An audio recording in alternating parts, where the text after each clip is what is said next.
তাই কোনো কোনো সময় মিথ্যে কথাও বলতে হয়। তাই মিথ্যে কথা বললে কোনো কোনো সময় পাপ হয় না। সেই মিথ্যেটা যদি ভগবানের সেবার জন্য হয়, সেই মিথ্যেতে কোনো পাপ নেই। আপনি যদি কাউকে মিথ্যা বলেন এবং সেই মিথ্যাটা যদি ভগবানের সেবার উদ্দেশ্যে হয়, তাকে সেবা করার জন্য যদি মিথ্যে কথা বলেন, তাহলে সেই মিথ্যা আপনি বলতেই পারেন, তাতে কোনো সমস্যা নাই। তো দেখুন, এই যে আপনারা কীর্তন শুনছেন, একেবারে শ্রাবণের ধারার মতো কীর্তন শুনছেন। হ্যাঁ, আমাদের ফুলবাড়ি এই যে এত সুন্দর হরিবাস, এখানে তো শুধু এই প্রথম বছর হচ্ছে না, বিগত বছরও হয়েছে, তার আগের বছরেও হয়েছে, এখনও চলছে। আপনারা সবাই মিলে আশীর্বাদ করুন, কারণ আমার কমিটির ওই বাবারা যদি না থাকতেন, কারণ দায়িত্ব নেওয়ার মতো ব্যক্তি সমাজে বড় কম দেখা যায়। মুখে অনেক বড় বড় কথা বলা যায়, কিন্তু দায়িত্ব নিয়ে এমন একটা হরিবাসর করা, সেটা কিন্তু দায়িত্ব নেওয়ার মতো ব্যক্তি খুব কম আছে। তাই ওনাদেরকে আপনারা আশীর্বাদ করুন, মহাপ্রভুর কৃপার ধারা যেন ওনাদের হৃদয়ে অব্যাহত থাকে। প্রেমানন্দে হরি। তাহলে দেখুন, এই যে ভগবান শ্রী গৌর সুন্দর আমাদেরকে বলছেন, ও মায়েরা, কীর্তন করলে বা কীর্তন শুনলে আমাদের হবে কি? এই যে আপনারা কীর্তন শুনছেন, শ্রাবণের ধারার মতো শুনেই যাচ্ছেন কীর্তন। কীর্তন শুনে আপনাদের কি হবে, এটা কখনো জানার চেষ্টা করেছেন যে কীর্তন শুনে আমাদের লাভ কি হবে? আরে এখন তো আপনারা বাড়িতে ওই টেলিভিশনে বিভিন্ন রকমের সিরিয়াল দেখতে পারতেন, তাই না? সেটা না করে আপনারা এই রাতের বেলায় শৈত্য প্রবাহকে উপেক্ষা করে এই ঠান্ডা মাটির উপরে আপনারা বসে আছেন ভগবানের লীলা কথা আস্বাদন করার। তাহলে ভগবানের কথা আস্বাদন করে আপনারা তো এর আগে কীর্তন শুনেছেন মানে নাকি? এর আগে শুনেছেন তো? তা এই যে এর আগেও কীর্তন শুনেছেন, এখনো শুনছেন, কীর্তন শোনার ফল পেয়েছেন? কিছু ফল পেয়েছেন? কি ফল পেয়েছেন বলুন? হ্যাঁ, মনের শান্তি। আর কেউ বলবেন? একটা মা বলেছে যে মনের শান্তি। দেখুন, আমার সঙ্গে একটু কথা বলতে হবে, কারণ কীর্তনটাকে নিজের জীবনের সঙ্গে মিলিয়ে নিতে হবে। একেবারে ওই ব্যাক টু ব্যাক পদ গিয়ে গিয়ে চলে গেলাম, কিছুই মাথায় ঢুকলো না, হবে না। কখনো বা লাইন বাই লাইনে, কখনো বা ওয়ার্ড বাই ওয়ার্ড আমাদেরকে ব্যাখ্যা করতে হবে, তবেই বোঝা যাবে। তাহলে এক মা বলেছে মনের শান্তি। সত্যি কি তাই? সত্যি কি মনের শান্তি? তাহলে কীর্তন শুনে যদি মনের শান্তি হয়, তাহলে বাড়িতে এত অশান্তি হচ্ছে কেন? আমরা কি কেউ সুখে আছি? কেউ আমরা সুখী নই। ইহ জগতে কেউ বলতে পারবে না যে আমি সুখে আছি। এই দেখুন, কোটি কোটি টাকার মালিক রাতের বেলা যখন ঘুমাতে যায়, 2-3টে করে ঘুমের ট্যাবলেট খেয়ে শুচ্ছে, কিন্তু তবুও ড্যাম ড্যাম করে তাকিয়ে রয়েছে, ঘুম আসছে না। হ্যাঁ, আবার যার অর্থ নেই, যার পয়সা নেই, যিনি গরিব, তিনি কিন্তু নিশ্চিন্তে ঘুমাতে পারছেন। এই যে ডিফারেন্স, এই যে পার্থক্য। তাহলে এই যে আপনারা কীর্তন শুনছেন, সবাই ধনী গরিব দরিদ্র, আমরা সবাই একসঙ্গে একত্রিত হয়ে এই হরিনামটাকে আস্বাদন করছি, দিবানিশি হরিনাম শুনছি, কিন্তু হরিনামের ফল কিছু হচ্ছে কি আমাদের? এইটা আগে ভালো করে ভেবে চিন্তে দেখতে হবে। যেমন কেহ কহে নাম শুনলে স্বর্গপ্রাপ্তি হয়, আমার মা বলেছেন মনের শান্তি। আবার কেহ কহে নাম লইলে স্বর্গপ্রাপ্তি হয়, আবার কেহ কহে নাম লইলে পাপ হয়। কি মায়েরা, তাই তো? কেউ কেউ মনে করেন বাবা হরিনাম শুনলে আমি মারা যাওয়ার পর আমার বৈকুণ্ঠে স্থান হবে, ভগবানের কাছে আমি স্থান পাবো। আবার কেউ কেউ মনে করেন যে হরিনাম শুনলে বুঝি পাপ তাপ যা করেছি সব ধুয়ে মুছে একাকার হয়ে যাবে। উত্তরপ্রদেশের প্রয়াগরাজে একটা খুব বড় মেলা হচ্ছে। সেই মেলাটা কি মেলা বলুন তো মায়েরা? কুম্ভ মেলা। শুধু কুম্ভ নয়, মহাকুম্ভ। কেন মহাকুম্ভ? কেন শুধু কুম্ভ নয়?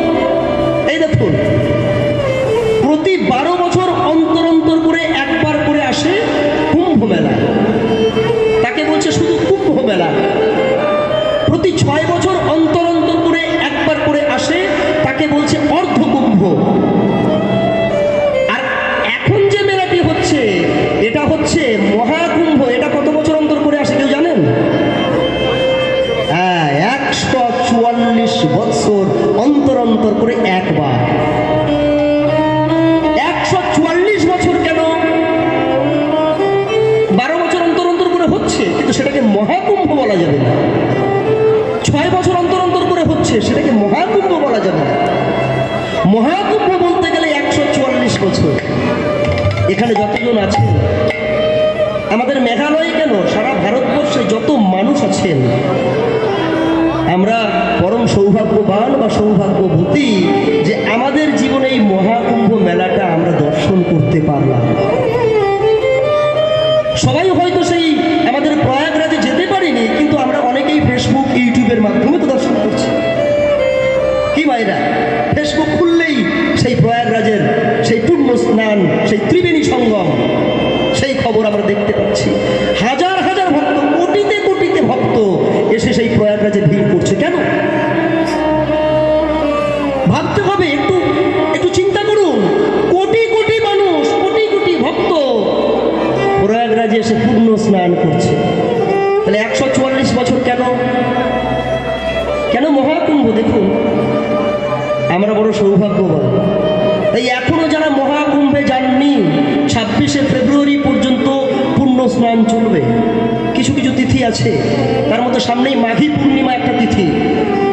এই তিথিতে চলে যান, আর টিউবওয়েলের জলে স্নান করবেন না, আর ওই পুকুরের জলে, খাল বিলের জলে স্নান করে লাভ নাই। ওই ত্রিবেণী সঙ্গমে গিয়ে একবার সেই মহাকুম্ভ মেলাতে গিয়ে সেই ত্রিবেণী সঙ্গমের সংযোগস্থলে একবার নিজেকে অবগাহন করাও। আচ্ছা বলুন, ত্রিবেণী সঙ্গমে এত যে কোটি কোটি মানুষ স্নান করতে যাচ্ছে, এর তো একটা ফল আছে নাকি? নাকি এর তো একটা ফল আছেই। এটা কেন হচ্ছে জানেন? 144 বছর অন্তর। কেন অন্য কোথাও নয়? কেন ত্রিবেণী সঙ্গম? গঙ্গা, যমুনা আর সরস্বতী, এই 3টি নদীর সংযোগস্থলে হচ্ছে ত্রিবেণী সঙ্গম। যারা স্নান করতে যাননি বা যারা স্নান করতে যাবেন বলে ভাবছেন, আপনারা তাদেরকে বলে দিন। অনেকে কি করছে, সেই ত্রিবেণী সঙ্গমে গিয়ে সেই ত্রিবেণী সঙ্গমের সংযোগস্থলে স্নান না করে যমুনাতে গিয়ে স্নান করে চলে আসছে। ফল হবে না, ফল বলবে না। অনেকে কি করছেন, অনেক ঘোরাঘুরি করে ভিড়ভাট্টার মধ্যে যেতে পারছেন না, মনে করছেন বুঝি গঙ্গায় স্নান করলে আমি ত্রিবেণী সঙ্গমে স্নান করলাম, কিন্তু না। আপনাকে ওই ত্রিবেণী সঙ্গমের সংযোগস্থলেই আপনাকে স্নানটা করতে হবে, তবেই আপনি মোক্ষ লাভ করবেন। তাহলে কেন ত্রিবেণী সঙ্গম? কথাগুলো খুব খুব খুব মনোযোগ সহকারে বুঝবেন। ত্রিবেণী সঙ্গম কেন? কারণ এই ত্রিবেণী সঙ্গমে সমুদ্র মন্থন হয়েছিল। যে সমুদ্র মন্থনে উঠেছিল অমৃত আর কালকূট বিষ। এই অমৃতের যে কলস, এই অমৃতের কলসের দায়িত্ব দেওয়া হয়েছিল 4 জন দেবতাকে, যাদের কাছে ছিল এই অমৃতের কলসের দায়িত্ব। যেমন ব্যাংকে অনেকেই চাকরি করেন, কিন্তু মায়েরা বাবা ক্যাশের দায়িত্ব কিন্তু সবাইকে দেয় না। দেয় কি? ব্যাংকের যে ক্যাশ থাকবে সেটা একমাত্র ওই ক্যাশের দায়িত্ব থাকবে যিনি ক্যাশিয়ার রয়েছেন, ওনার কাছে ওই সিন্ধুকের চাবি, অন্য কাউকে দেবে না। ঠিক তেমনি এই সমুদ্র মন্থনে যে অমৃতের কলস উঠেছিল, অমৃত উঠেছিল, এই অমৃতের দায়িত্ব দেওয়া হয়েছিল 4 জন দেবতাকে। এই 4 জন দেবতা কারা? চন্দ্র, সূর্য, বৃহস্পতি আর শনি দেবতা। আর এই চন্দ্র, সূর্য, বৃহস্পতি আর শনি দেবতা যখন একই সরল রেখায় আসে, তখন সেটা হয় মহাকুম্ভ। কিন্তু এই 4টি গ্রহ একই সরল রেখায় সব সময়ের জন্য আসে না, তার জন্য সময় লাগে 144 বছর।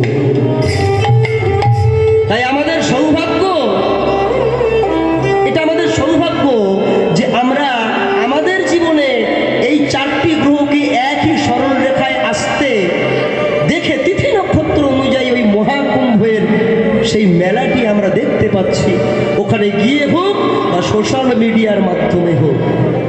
তাহলে যারা কুম্ভ মেলাতে যাচ্ছেন স্নান করার জন্য, এই কুম্ভ মেলাতে স্নান করলে কি হবে? ত্রিবেণী সঙ্গমে স্নান করলে কি হবে? কিসের আশায় ছুটে যাচ্ছে এত কোটি কোটি মানুষ? জেরুজালেম, যেখানে যীশু খ্রিস্টের জন্মস্থান, যীশু খ্রিস্টের জন্মদিনে সেখানে খুব বেশি হলেও 40 থেকে 45 লক্ষের মানুষের সমাগম ঘটেছিল। মুসলিম ভাইদের হজ যাত্রা, যেটা 7 দিন ধরে চলে, সেখানে খুব বেশি 1.5 কোটি মানুষের সমাগম ঘটেছিল। যারা শিখ ধর্মের মানুষ রয়েছেন, ওই শিখ ধর্মের ধর্মীয় অনুষ্ঠানে সর্বোচ্চ 65 লক্ষের মানুষের সমাগম ঘটেছিল। কিন্তু এই মহাকুম্ভ স্নানে প্রথম দিনেই 4 কোটি। এটা আমাদের গর্ব। তাই আর মুখ লুকিয়ে নয়, বুক চাপড়ে গলা চিৎকার করে ফাটিয়ে বলুন যে আমি হিন্দু সনাতন ধর্মের মানুষ, আমি হিন্দু সনাতন ধর্মের মানুষ। চিৎকার করে বলুন, অহংকার করে বলুন যে আমি হিন্দু, আমি হিন্দু সনাতন ধর্মের নাগরিক। নিজের ধর্মের প্রতি নিজের গর্ব হওয়া উচিত। সমস্ত রেকর্ড ভেঙে দিয়েছে উত্তরপ্রদেশের গভর্নমেন্ট, যোগী সরকার। তিনি তো আশা করছেন যে 40 থেকে 45 কোটি ভক্তের সমাগম হতে পারে। ভাবতে পারছেন? একবার ভাবুন, তাহলে এই যে এত এত কোটি কোটি মানুষ গিয়ে সেই ত্রিবেণী সঙ্গমে স্নান করছে কিসের আশায়? বলছে সেই ত্রিবেণী সঙ্গমে স্নান করলে মানুষের কোটি কোটি জন্মের পাপ ধুয়ে মুছে একেকার হয়ে যায়। কিন্তু মায়েরা, একটা কথা বলুন তো, সত্যি কি তাই? যদি সত্যি কোনো পাপী মানুষ গিয়ে ওই ত্রিবেণী সঙ্গমের সংযোগস্থলে গিয়ে যদি স্নান করে, তাহলে কি তার সত্যি পাপ ধুয়ে মুছে যাবে? কারা কারা বিশ্বাস করেন যে সমস্ত পাপ ধুয়ে যাবে? দেখি বাহু তুলুন। পিছনে একটা বাবা বাহু তুলেছে। কি আমার মায়েরা বিশ্বাস করেন না? মায়েরা চিন্তা করছেন তুলবো কি তুলবো না, তুলবো কি তুলবো না। এই দেখুন, কনফিউজড হয়ে যাচ্ছেন। আমি কোনো প্রশ্ন করব না আপনাদের। আপনারা হয়তো ভাবছেন বাবা বাহু তুললে যদি প্রশ্ন করে, যদি উত্তর না দিতে পারি মান সম্মানের ব্যাপার না। এই দেখুন, অনেকেই মনে করেন যে পাপ টাপ ধুয়ে যায়। এটা গেল মহাকুম্ভের অমৃত স্নান। আর একটা গঙ্গা যাত্রার একটা স্নান আছে, যেটা গঙ্গা স্নান বলছে। গঙ্গা সমস্ত পাপ, পাপীর সমস্ত পাপ নাকি নিজের শিরে ধারণ করে নেয়, পাপী মানুষকে নিষ্পাপ বানিয়ে দেয়। কিন্তু শুনুন, শাস্ত্রে বলছে আপনি যতই স্নান করুন না কেন, আপনি যত গঙ্গায় স্নান করুন না কেন, আর যতই ত্রিবেণী সঙ্গমে স্নান করুন না কেন, আপনার সেই পাপগুলো ধুয়ে যাবে যে পাপ আপনি নিজের অজান্তে করেছেন। বুঝতে পারলেন? নিজের অজান্তে যে পাপ হয়েছে, যে আপনি না জেনে পাপ করে ফেলেছেন, সেই পাপের দায়িত্ব, সেই পাপ মাতা গঙ্গা নিতে পারে। কিন্তু জেনে শুনে করা পাপ কখনো মা গঙ্গা নেবে